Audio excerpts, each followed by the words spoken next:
Hello दोस्तों, welcome to my channel अंग्रेजी साहित्य। दोस्तों, आज के वीडियो में हम विलियम शेक्सपियर के one of the most famous tragic play Macbeth के बारे में बात करेंगे। तो सबसे पहले हम इस प्ले के इम्पोर्टेंट कैरेक्टर्स के बारे में जान लेते हैं। Macbeth, Scottish general and thane of Glamis. दोस्तों, थेन स्कॉटिश नोबेलिटी का एक पद था। Lady Macbeth, wife of Macbeth. The three witches. They plot mischief against Macbeth by prophecies. Banquo, the brave general of King's army. King Duncan, the good king of Scotland. Macduff, a Scottish nobleman. Malcolm, the son of Duncan. दोस्तों, अब हम इस play की summary के बारे में बात करेंगे। दोस्तों, मैकबेथ विलियम शेक्सपियर के ट्रेजिक प्ले मैकबेथ का प्रोटैगनिस्ट है। मैकबेथ एक महान योद्धा और स्कॉटलैंड के राजा डंकन का सेनापति है। दोस्तों, इस प्ले की शुरुआत नॉर्वे के राजा की सहायता से थेन ऑफ कॉर्डोर के राजा डंकन के अगेंस्ट रिबेलियन से होता है। राजा डंकन अपने दो वफादार सेनापति मैकबेथ और बैंको को रिबेलियन दबाने के लिए भेजते हैं। दोस्तों, दोनों सेनाओं के बीच भयानक युद्ध होता है, जिसमें नॉर्वे का राजा अपने डिफीट को एक्सेप्ट कर लेता है और थेन ऑफ कॉर्डोर को प्रिजनर बना लिया जाता है। दोस्तों, जब विजयी सेनापति मैकबेथ और बैंको बैटलफील्ड से लौट रहे थे, तब रास्ते में 3 विचेस उनका स्वागत करती हैं। दोस्तों, विचेस मैकबेथ के बारे में प्रोफेसी करती हैं कि पहले मैकबेथ थेन ऑफ कॉर्डोर और आगे चलकर स्कॉटलैंड का राजा बनेगा, और बैंको के बारे में ये प्रोफेसी करती हैं कि उसे राजा मिलेंगे, लेकिन वो राजा नहीं बन पाएगा। उसके बाद विचेस वहां से गायब हो जाती हैं।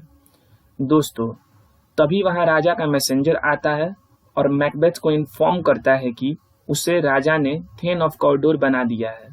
इससे विचेस की पहली प्रोफेसी सही हो जाती है। दोस्तों, अब मैकबेथ इस बात से इनकरेज होकर स्कॉटलैंड का राजा बनने के बारे में सोचने लगता है। दोस्तों, मैकबेथ और बैंको जब बैटलफील्ड से लौटते हैं तो राजा उनकी वीरता और वफादारी की बहुत सराहना करते हैं, और राजा अपने बड़े बेटे मैलकॉल्म को अपना उत्तराधिकारी घोषित करते हैं। मैलकॉल्म को उत्तराधिकारी बनाया जाना मैकबेथ को बहुत खटकता है, क्योंकि उसको लगता है कि इससे वो राजा बनने के अवसर से वंचित हो गया है।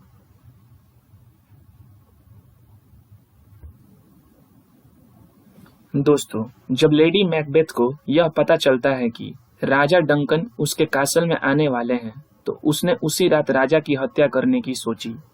दोस्तों, मैकबेथ इस बात से बिल्कुल सहमत नहीं था, पर लेडी मैकबेथ उसे राजा डंकन की हत्या करने के लिए मना लेती है।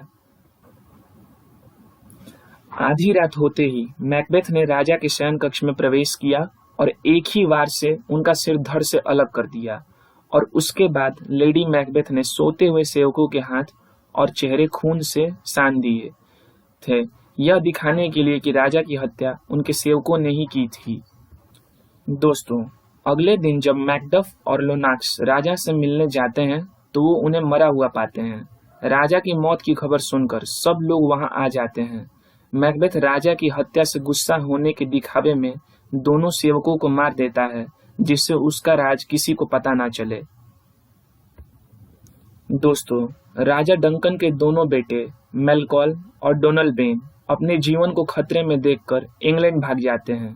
उसके बाद मैकबेथ स्कॉटलैंड का राजा बनने में कामयाब हो जाता है, और इस प्रकार विचेस की दूसरी प्रोफेसी भी पूरी हो जाती है। दोस्तों, राजा बनने के बाद भी मैकबेथ खुद को सुरक्षित महसूस नहीं करता था, क्योंकि बैंको अभी जिंदा था। जब तक बैंको और उसका बेटा रास्ते से हट नहीं जाते, तब तक वह सिंहासन पर सुरक्षित नहीं था। मैकबेथ बैंको और उसके बेटे को मारने के बारे में प्लान बनाता है। उसने एक रॉयल फीस्ट का आयोजन किया और स्कॉटलैंड के सारे नॉबल्स को बुलाया। जब बैंको और उसका बेटा फीस्ट के लिए जा रहे थे, तब मैकबेथ द्वारा भेजे गए 3 हत्यारे उन पर हमला कर देते हैं।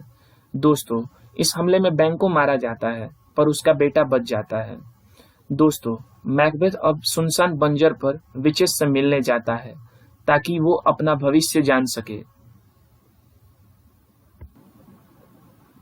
दोस्तों, विचेस प्रोफेसी करती हैं और विश्वास दिलाती हैं कि स्त्री से पैदा हुआ कोई भी उसकी हत्या नहीं कर सकता था, और विचेस ने यह भी कहा कि मैकबेथ तब तक नहीं हारेगा जब तक बिरनाम वन उसके विरुद्ध डंसिनेन हिल के ऊपर न आए।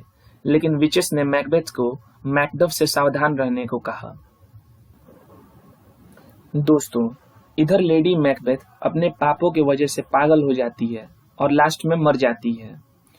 दोस्तों, इधर मैकडफ और मैलकॉल्म सभी हत्याओं का बदला लेने और मैकबेथ को मारने के लिए स्कॉटलैंड आ गए थे। मैकडफ और उसके सैनिक डंसिनेन हिल की तरफ बढ़ने लगे।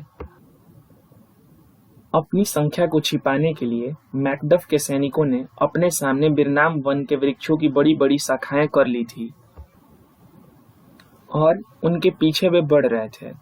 ऐसा लग रहा था जैसे सारा बिरनाम वन ही डंसिनेन हिल पर चढ़ रहा हो। दोस्तों, इसे देखकर मैकबेथ डर जाता है। उसे विचेस की भविष्यवाणी सत्य दिख रही थी। दोस्तों, जब मैकबेथ मैकडफ को देखता है तो गुस्से से कहता है कि मैकडफ उसे नहीं मार सकता, क्योंकि स्त्री से पैदा होने वाला कोई भी उसे नहीं मार सकता।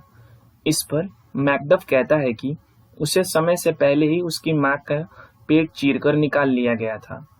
दोस्तों, मैकडफ मैकबेथ की हत्या कर देता है और इस प्रकार विचेस की भविष्यवाणी पूरी होती है और इस प्रकार इस नाटक का अंत होता है। थैंक्स फॉर वॉचिंग दोस्तों। Don't forget to like and subscribe the channel.